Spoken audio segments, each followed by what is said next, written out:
Une équipe de journalistes caillassés, un contrôle de ce type qui dégénère en bagarre. Depuis 2 jours, la tension est vive dans le quartier du Peterbos à Anderlecht. Une tension qui s'explique par des contrôles de police renforcés. Il y avait eu des plaintes croissantes d'habitants du Peterbos concernant l'insécurité et un trafic de drogue. Et donc j'ai donné des ordres pour faire en sorte que sur le Peterbos, il y ait une intervention policière régulière, des contrôles, des vérifications d'identité aussi. De son côté, le parquet de Bruxelles a désigné un magistrat de référence. Il a une vue claire sur le phénomène.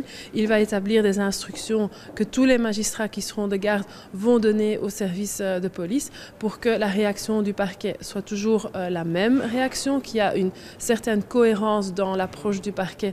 Des dossiers dus à un trafic de drogue, à des actes de délinquance et à des violences envers les policiers.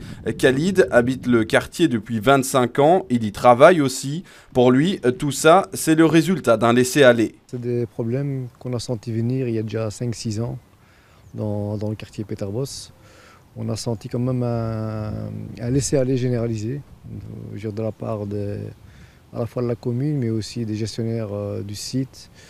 Un laisser-aller qui aboutit à ce qu'on voit maintenant. Donc, pour nous, ce n'est pas une surprise.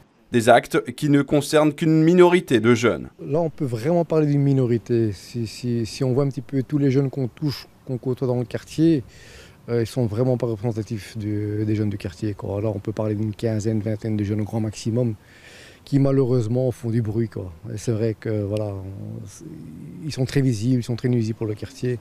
À ce stade, une dizaine de dossiers sont à l'information et un à l'instruction. Un suspect a été arrêté.